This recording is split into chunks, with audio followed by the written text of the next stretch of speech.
Nos diz assim a palavra de Deus, Apocalipse 6, do 9 ao 11. Quando ele abriu o quinto selo, vi debaixo do altar as almas daqueles que tinham sido mortos por causa da palavra de Deus e por causa do testemunho que sustentavam.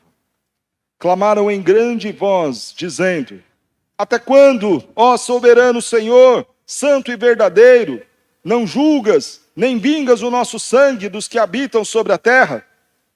Então, a cada um deles foi dada uma vestidura branca, e lhes disseram que repousassem ainda por pouco tempo, até que também se completasse o número dos seus conservos e seus irmãos que iam ser mortos, como igualmente eles foram.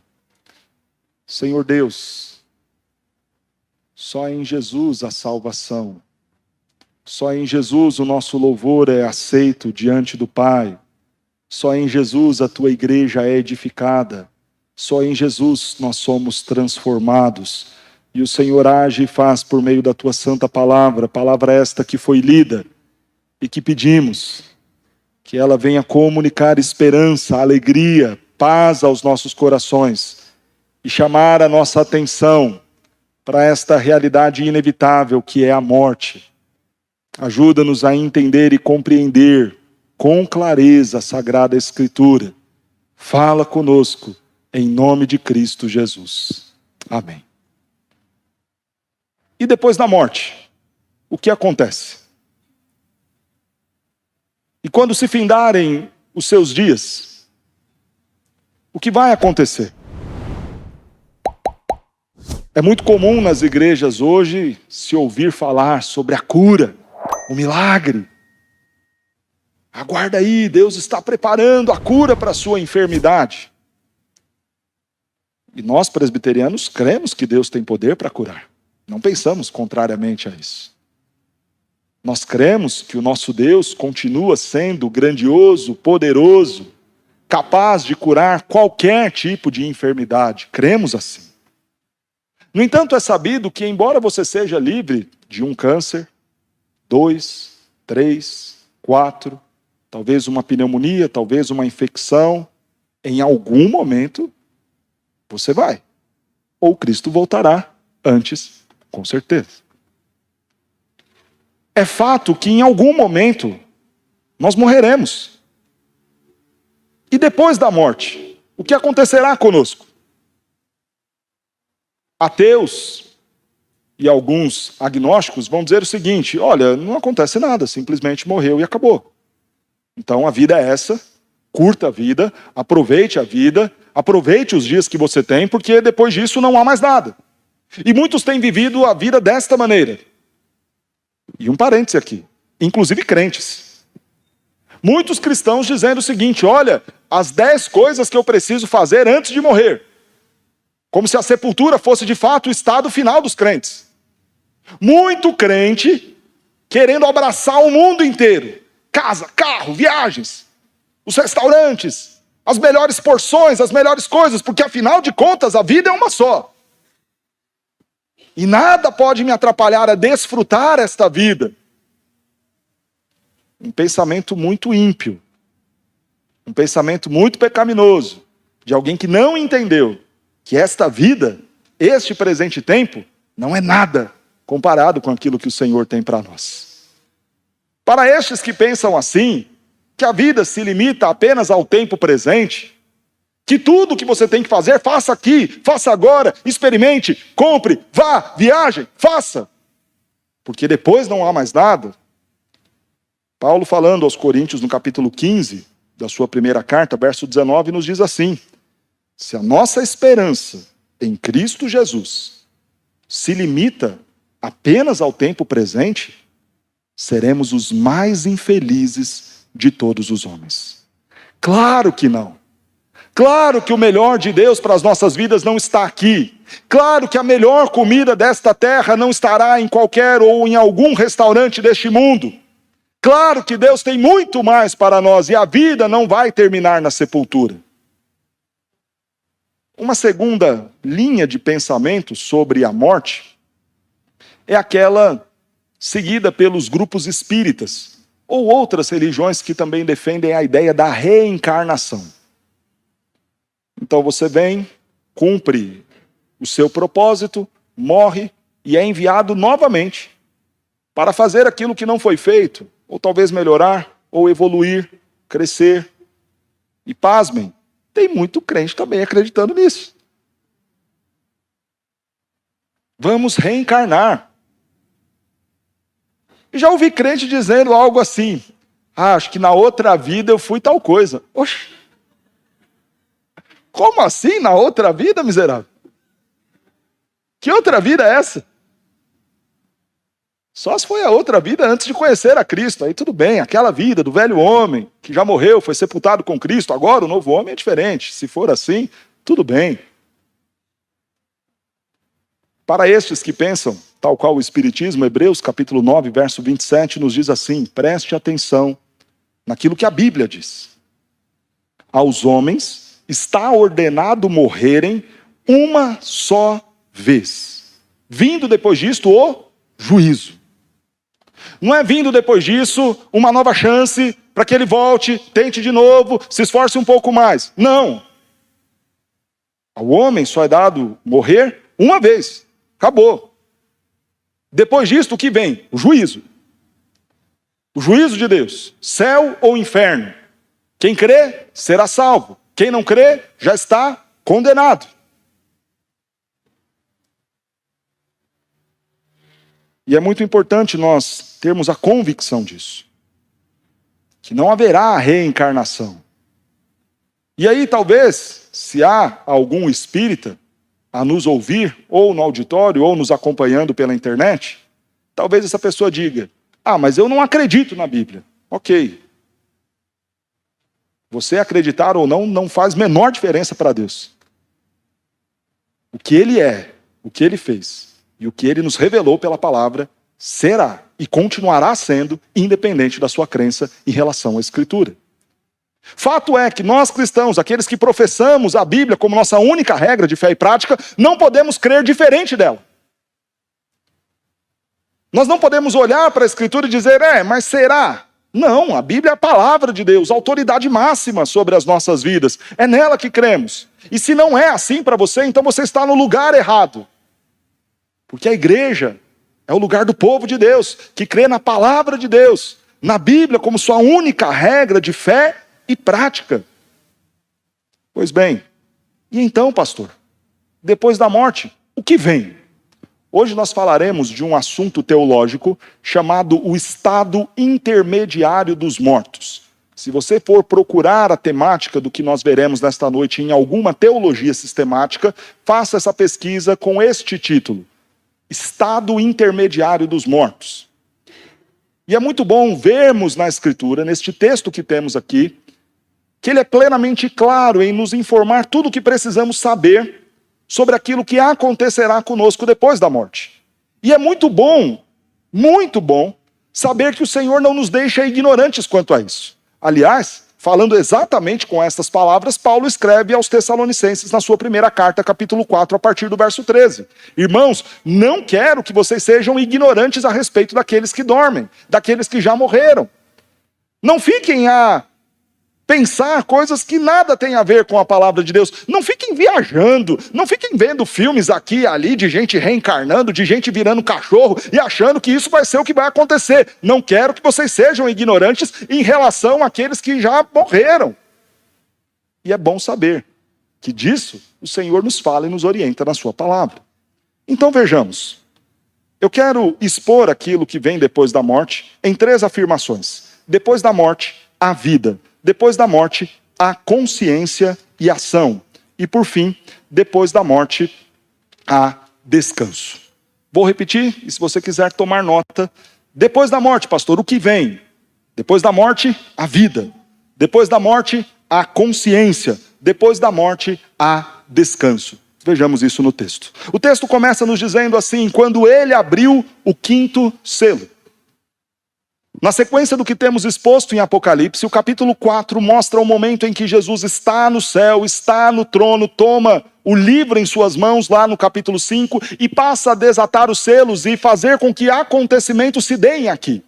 Quem está no trono? Cristo Jesus. Quem tem as chaves da morte e do inferno em suas mãos? Cristo Jesus. Quem governa os céus? Cristo Jesus. Quem governa a terra? Cristo Jesus. E quem governa o inferno? Cristo Jesus. Ele é Senhor soberano, absoluto, Rei sobre tudo e todas as coisas. E cada um dos acontecimentos que virão debaixo do comando soberano do Senhor Jesus Cristo. Vimos na semana passada a abertura dos 4 primeiros selos. O primeiro selo aberto tem a figura de um cavalo branco com o seu cavaleiro. Representa justamente a saída da igreja, pregando o evangelho, vencendo e para vencer, anunciando Cristo Jesus, revestida com o poder do Espírito Santo. Esta igreja é vitoriosa, esta igreja avança. São os mais de 10.000 batizados e salvos, ali registrado no livro de Atos em diversos momentos. Esta é a igreja de Cristo, o evangelho de Cristo sendo pregado às nações vitoriosamente. A consequência deste avanço do evangelho está justamente no segundo cavalo com seu cavaleiro. Aquele que tem a cor vermelha, a cor do sangue, do muito sangue derramado dos cristãos no primeiro século. Estes crentes que testemunhavam com autoridade foram perseguidos por conta do testemunho que deram. Estes crentes eram assassinados. O sangue deles cobriam as ruas, as praças, as arenas onde eles eram lançados para serem mortos, para o divertimento do povo. O segundo selo é aberto. E ali tem um cavaleiro com o seu cavalo, a cor é a cor preta. Aponta para a morte que viria, dada a dificuldade econômica, a fome que assolaria as nações. Estes são sinais do fim. Estes são sinais que estão ligados lá a Mateus 24, que Jesus havia dito como sendo o princípio das dores. Estes sinais são para chamar a nossa atenção, para mostrar que Cristo está às portas, que Ele já está exercendo juízo sobre os maus e dando livramento aos seus. O quarto selo é aberto. Um cavalo e o seu cavaleiro. A cor agora é a cor amarela, a cor pálida, a cor da morte. Esta cor representa uma variedade de mortandade que haverá. Na ideia de que estes sinais se repetem e se intensificam, Deus exercendo juízo sobre os homens. A morte viria por meio das guerras, por meio das crises econômicas, por meio das doenças. E diz o texto em Apocalipse, no capítulo 6, por todo tipo de besta fera que há na terra, por todo tipo de meio de morte possível de ser visto e dano possível de ser causado aos homens. É Deus julgando a terra. Mas então, depois de um anúncio tão trágico, depois de um cenário tão duro a ser descrito, este texto de Apocalipse, que não foi escrito para trazer medo, mas foi escrito para consolar, poderia vir essa pergunta: pastor, como que a gente vai ser consolado? Olha tudo que o senhor falou. O sangue, a morte, a fome, as doenças. Então, abriu o quinto selo. É como se nesta trajetória de trazer consolo à igreja, o Senhor estivesse apresentando para João e para as igrejas que receberam esta carta, lá no primeiro século, mostrando para eles: olha, o juízo de Deus virá, os sinais da volta de Cristo estão aí, fiquem atentos, mas calma, calma, não se desesperem, sim, a morte é certa, vai vir pelo sangue da perseguição, ou virá pela fome causada pelos homens maus, cobiçosos, gananciosos, ou virá pelas guerras e doenças. A morte é certa e ela virá, mas calma! Veja o que acontece com aqueles que morreram crendo em Cristo Jesus. É como se no espanto dos ouvintes de falarem: ah, meu Deus, e agora? O que será então de nós, Senhor? Se a perseguição é certa, se a violência é certa, se as doenças são certas, e tudo isso em alguma medida são sinais que apontam para a volta de Cristo Jesus. O que fazer? O que esperar? Deus mostra então para João: vi debaixo do altar as almas daqueles que tinham sido mortos por causa da palavra de Deus.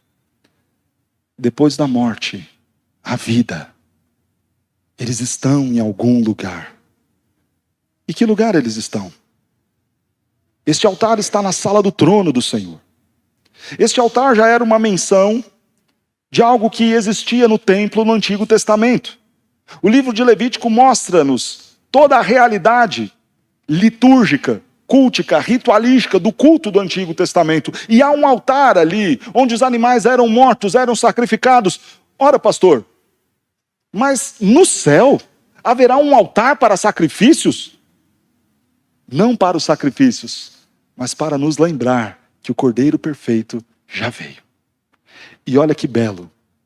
Se no Antigo Testamento o altar no templo apontava para algo que precisava ser morto para pagar os pecados, agora veja onde estão essas almas. Diz o texto que elas estão debaixo do altar.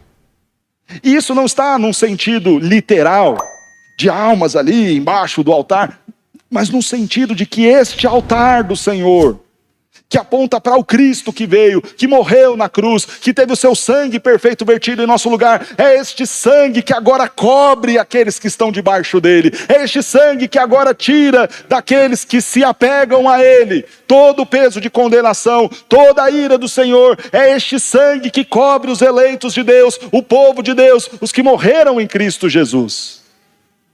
É como se nós olhássemos então para este altar e nos lembrássemos daquilo que Cristo fez por nós. É como se aquilo que nos impede de receber a ira do Senhor seja justamente este altar que marca o sangue de Cristo que cobre a multidão dos nossos pecados. Imagine se você chegasse diante de Deus agora, considerando talvez só os pecados de hoje, você pudesse pensar: pastor, não vai ser bom. Ele vai me matar. Porque eu sou muito pecador. Eu espero que você esteja convencido disso. Porque se no seu coração há qualquer sentimento de que haja bondade em você para você ir ao céu, você não vai para o céu. Então, neste coração desesperado, pensando: pastor, tomara que Deus não me chame, porque se Ele me chamar eu estou perdido, eu estou lascado, eu vou morrer. Pois bem, calma. Há um altar que cobre, nos esconde da ira do Senhor. E este altar marca o sacrifício que já foi feito, o preço que já foi pago, aquele, o de Cristo Jesus. E nós cantamos na abertura do nosso culto: eu nunca saberei o preço dos meus pecados lá na cruz. E alguns dirão: pastor, claro que nós sabemos, foi o sangue de Cristo. Sim, mas nós jamais teremos o entendimento pleno do que foi este sacrifício, por uma razão muito boa: Ele o fez em nosso lugar. Senhor, eu sei que foi o seu sangue, mas eu não sei o tamanho da dor.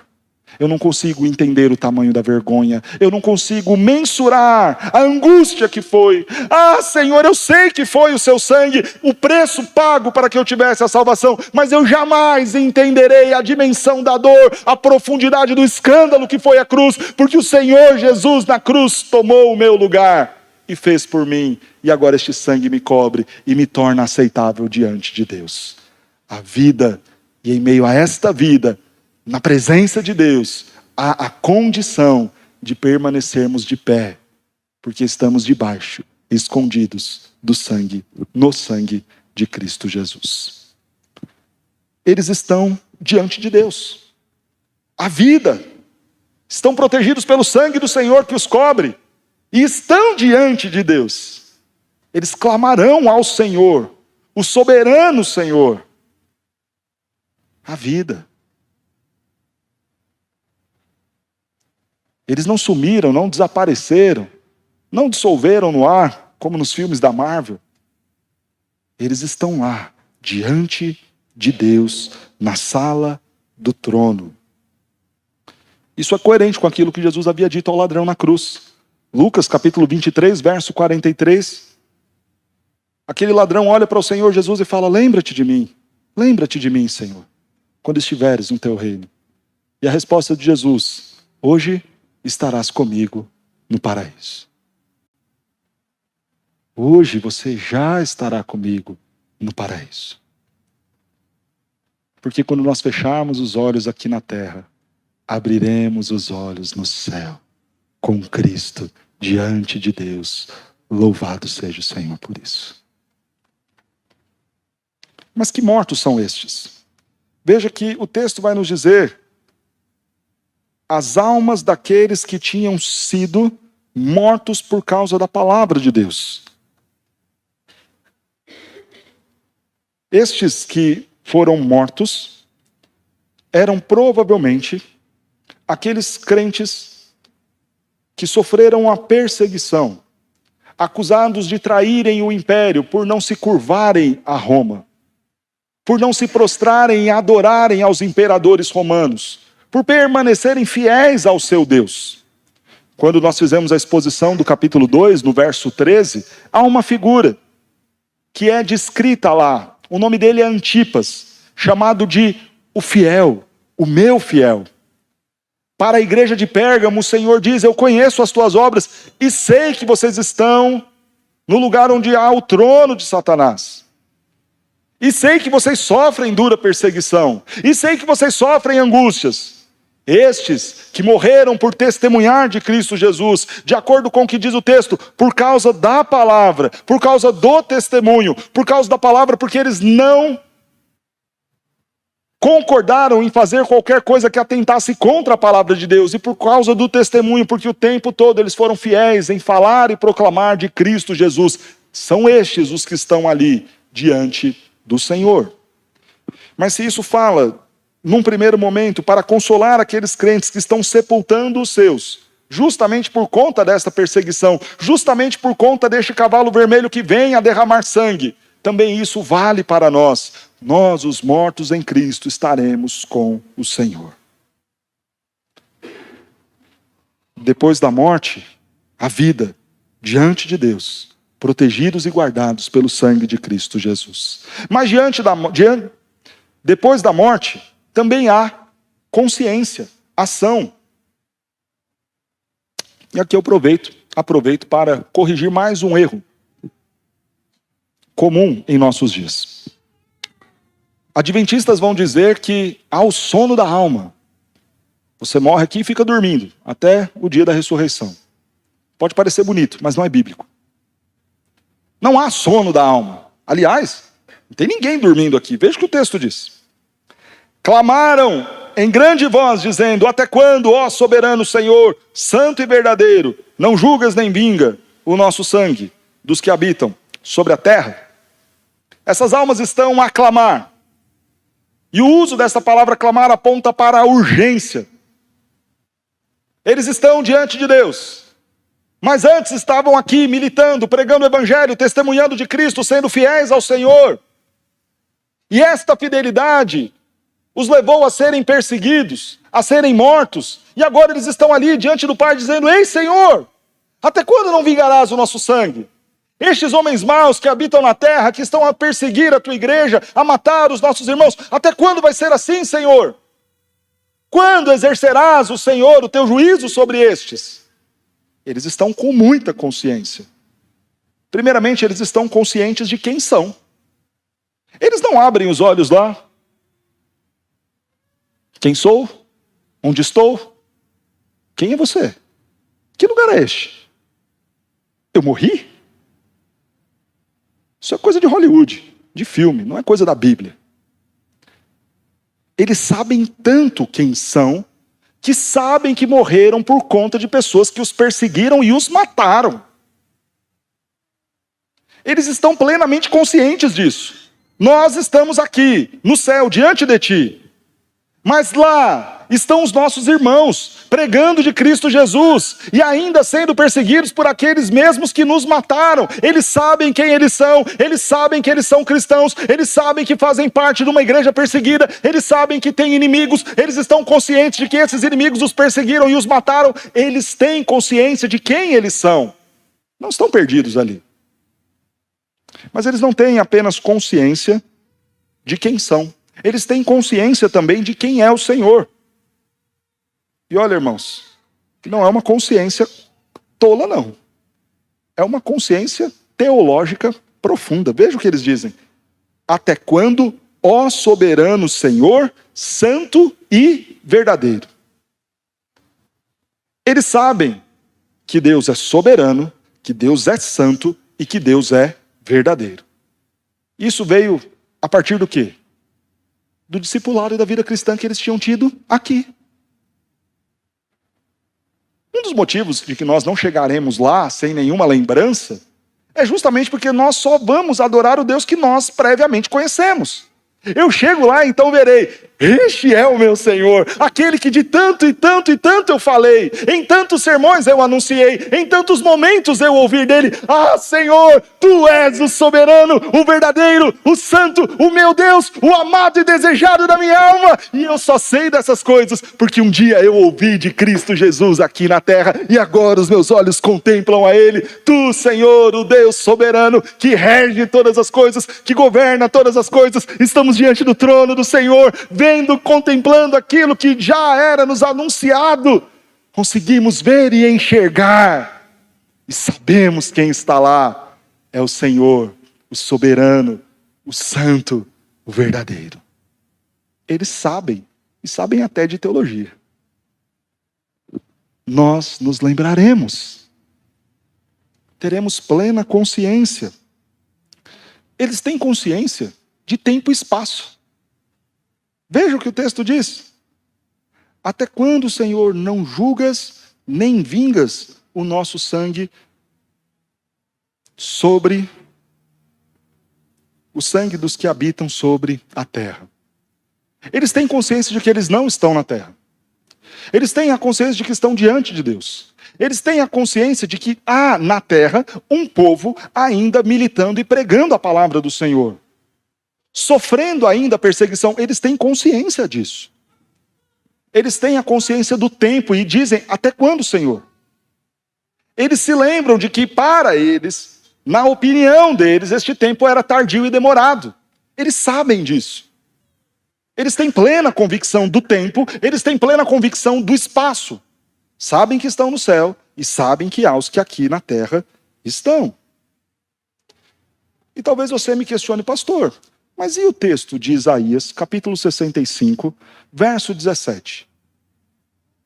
Que nos diz que lá no novo céu e na nova terra não haverá lembrança das coisas que passaram, nem jamais nos lembraremos. Duas considerações importantes aqui. Primeiro, o texto de Isaías fala de que não haverá lembrança da terra passada. É uma realidade de novo céu e da nova terra, não é do estado intermediário que está sendo tratado aqui em Apocalipse 6. E a segunda consideração importante, quando diz não haverá lembrança das coisas que passaram, é uma referência da terra amaldiçoada pelo pecado.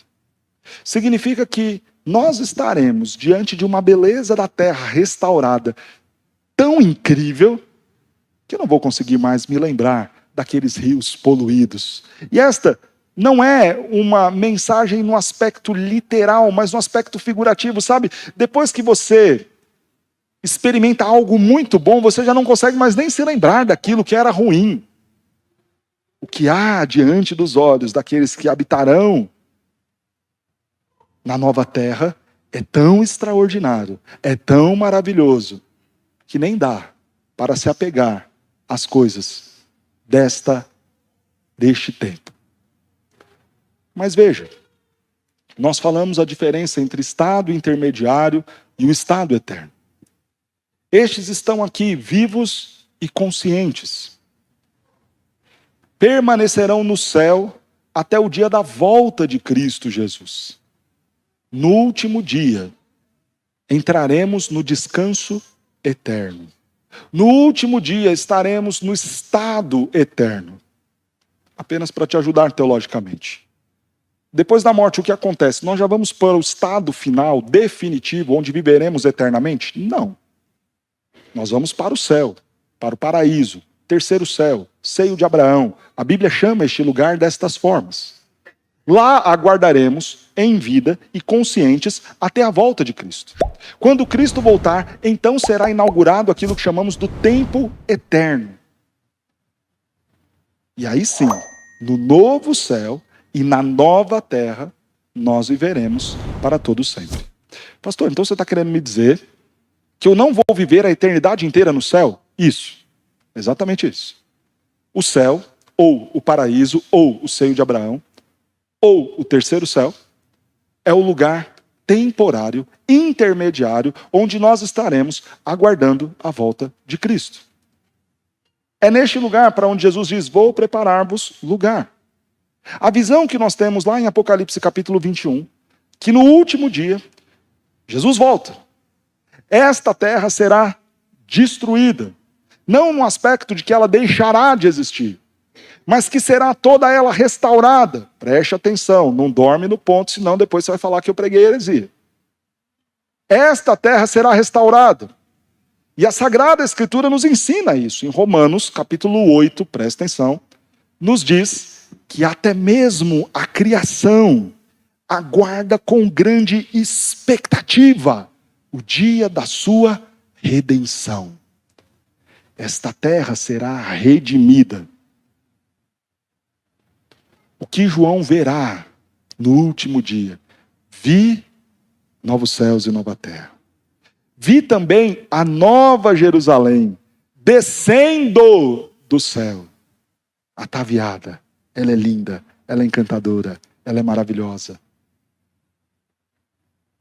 Há uma grande relação entre o paraíso, a nova Jerusalém e o céu.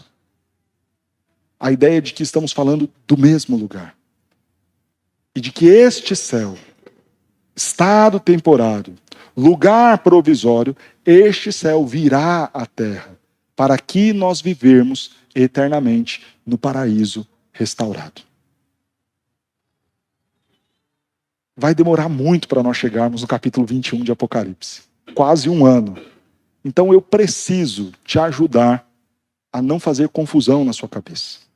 Existem duas palavras na língua grega para a ideia de novo. A palavra kainos e a palavra neos. A palavra kainos tem a ver com o novo restaurado.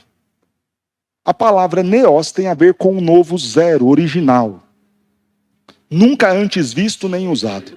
Pois bem, a palavra que aparece lá em Apocalipse 21, vi novo céu e nova terra, não é a palavra grega neos, que indica um novo do zero, mas a palavra kainos, que indica um novo em condição, em estado, de forma restaurada.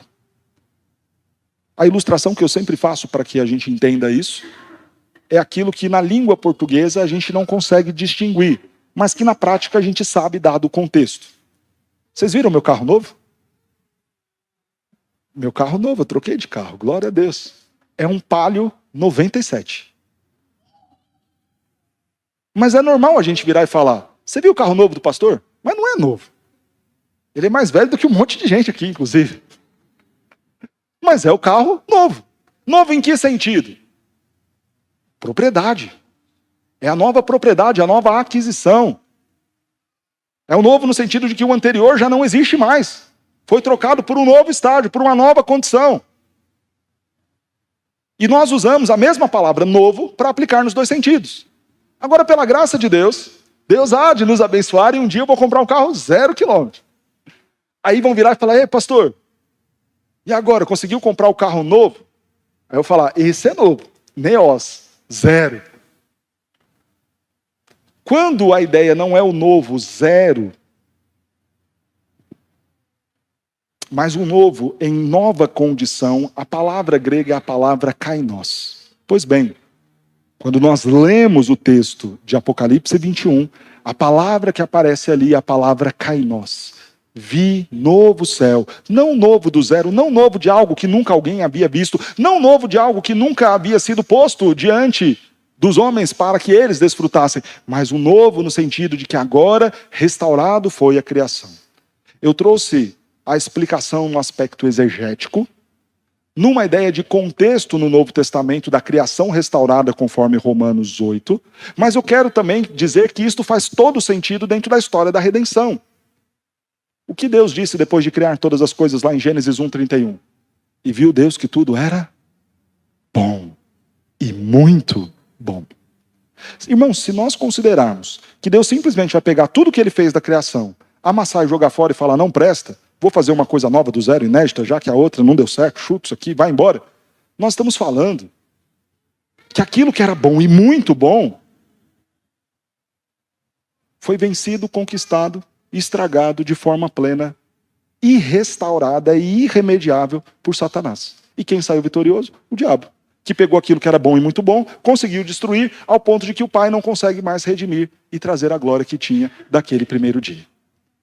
Justamente para que Deus seja vitorioso, até mesmo sobre a condição de todas as coisas criadas, aquilo que era bom e muito bom voltará a ser bom e muito bom, porque a criação aguarda com grande expectativa o dia da sua redenção. E quanto a este mundo caído, afetado pelo pecado, toda a poluição, toda a tragédia, tantas coisas que marcam este tempo caído, dessas coisas nós não lembraremos. Não porque elas serão apagadas da nossa mente, mas apenas porque as que adiante de nós estarão serão tão gloriosas que valerá a pena olhar e contemplar e experimentar exatamente aquilo que o apóstolo Paulo fala no início de Romanos 8, versículo 9. Tenho por certo que o sofrimento do tempo presente não pode ser comparado com a glória que há de ser manifestada. Fechado todo esse parente escatológico de onde nós estaremos e onde viveremos, explicado o aspecto distinto entre o lugar eterno e o lugar intermediário, depois da morte, vida. Depois da morte, plena consciência. Depois da morte, também descanso. E nos diz assim o verso de número 11. Então, a cada um deles foi dada uma vestidura branca. E lhes disseram que repousasse ainda por pouco tempo, até que também se completasse o número dos seus conservos e seus irmãos, que iam ser mortos, como igualmente eles foram. Eles clamam: Senhor, e aí, não vai fazer nada? Quantos mais precisarão vir para cá e subir para cá mortos por esses que estão a perseguir a igreja? Até quando, Senhor? Até quando não nos vingará? Até quando não irá adiante destes e matar estes? E exercer o seu juízo sobre estes? Até quando, Senhor? Até quando veremos os nossos irmãos dia após dia, após dia, após dia sendo mortos? O Senhor volta-se para eles e entrega a cada um deles vestidura branca. Depois da morte, haverá o descanso. E o primeiro descanso, o da culpa. Olha que coisa maravilhosa. Eles estão lá esperneando, indignados. Irmãos, o que nós precisamos imaginar é que a continuidade, preste atenção nisso, a continuidade do que estamos vivendo aqui, para o que viveremos lá, ela é tão intensa, que imagine alguém que está ali, com o coração palpitando, porque vai ser morto diante da perseguição. Daqui a pouco ele está ali, a adrenalina, o sangue está indo por todos os lados do corpo, irrigando cada parte do corpo, porque ele vai ser morto, ele vai ser assassinado. Então ele abre o olho, e quando ele olha, ele está diante do Senhor. E diante do Senhor ele fala, ele ainda está ali, elétrico, pensando, considerando tudo aquilo que ele está vivendo, e fala: Ei, Senhor, até quando? Volta lá, ainda dá tempo, eles estão lá, pega eles, Senhor. E a primeira coisa que o Senhor faz é: calma, toma aqui essas vestiduras brancas. E o que aponta isso? Vocês agora estão livres da culpa. E esse é o primeiro descanso que eu quero trazer para vocês. Não há mais culpa. Não há mais medo ou culpa em mim. Este é o poder de Cristo. Sejam bem-vindos. Aqui ninguém vai vê-los como pecadores, transgressores, malditos. Aqui vocês são os meus filhos. Vocês são meus convidados. Eis aqui as vestes para vocês participarem das festas. Não há mais culpa. Vocês estão debaixo do altar, cobertos pelo sangue e pelo sacrifício de Cristo Jesus. Podem acalmar o coração de vocês. Vocês não precisam mais chorar pela culpa do pecado. Vocês não precisam mais lidar com a angústia de ficar pensando: ah, Senhor, o que vai ser dos meus filhos, do meu casamento, da minha vida, diante da culpa do meu pecado? Não há mais a culpa que nos perturba, porque estamos com Cristo e em Cristo, com vestiduras brancas que nos tornam dignos daquele lugar e daquele momento. Louvado seja Deus. Haverá descanso depois da morte. Descanso da perseguição. Eles estão ali, ei Senhor! Eles acabaram de ser mortos, sendo perseguidos. Talvez alguém estava atrás deles, correndo com a espada em punho. Talvez eles ali, alguns puxando seus filhos, tentando salvar os filhos, colocando-se à frente de uma espada ou de uma tocha de fogo, para não ver os seus filhos sendo mortos.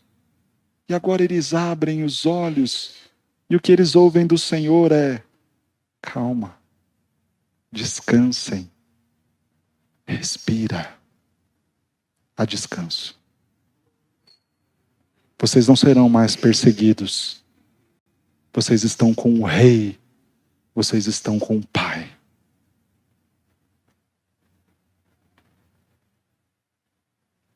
Depois da morte, há descanso do trabalho.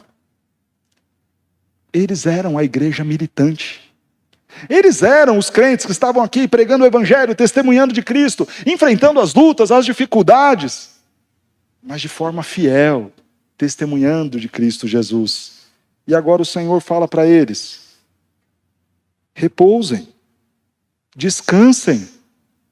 Vocês não são mais culpados, ninguém aqui vai perseguir vocês, e o tempo de trabalho de vocês acabou.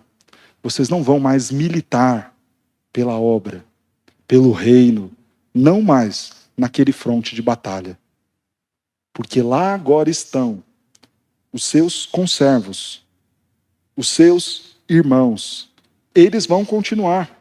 E o texto nos deixa isso claro. Até que também se completasse o número dos seus conservos e seus irmãos, que iam ser mortos igualmente como eles foram. Até que isso se complete, porque vocês estão aqui. O trabalho de vocês militando contra o reino deste mundo acabou.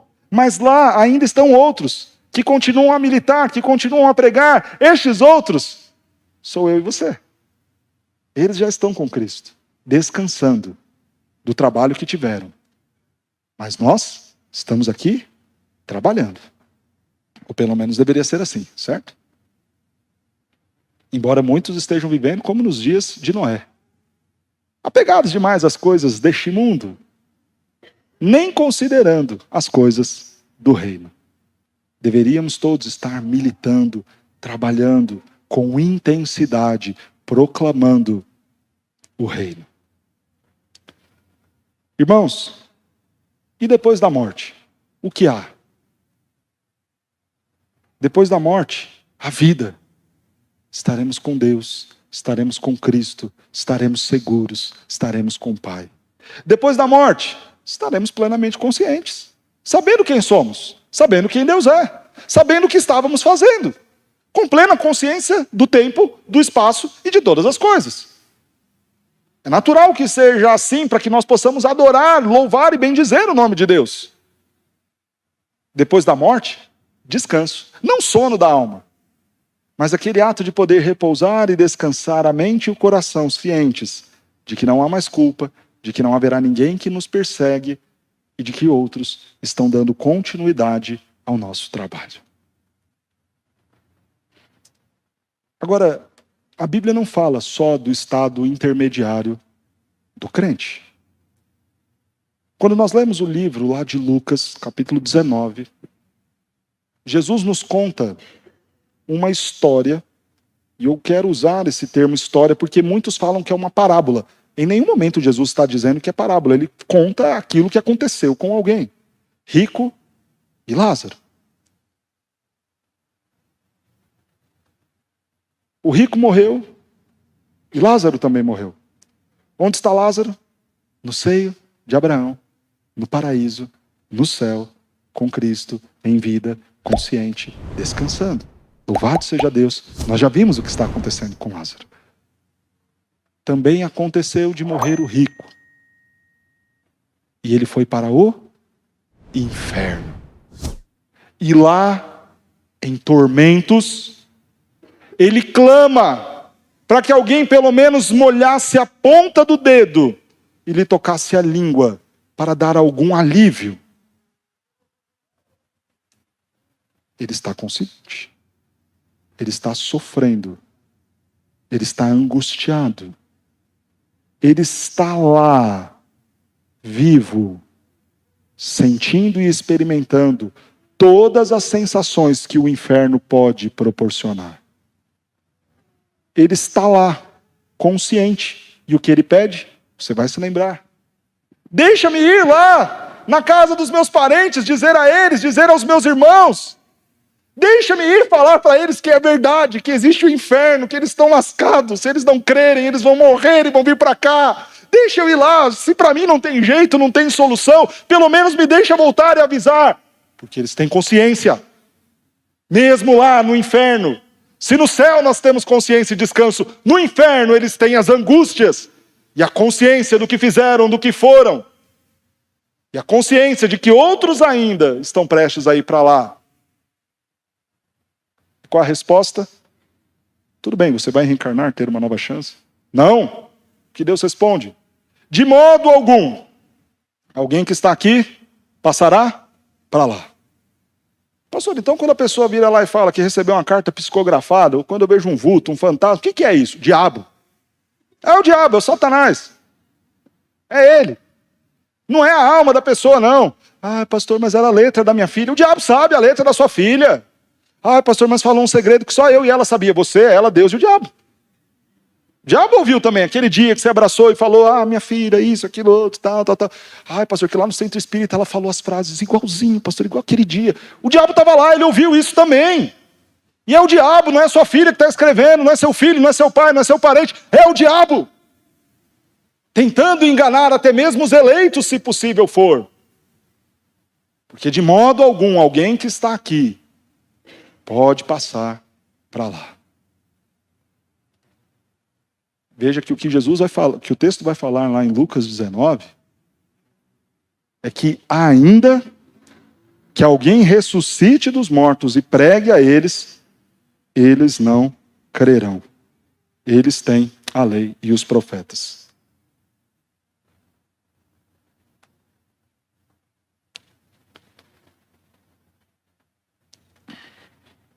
Irmãos,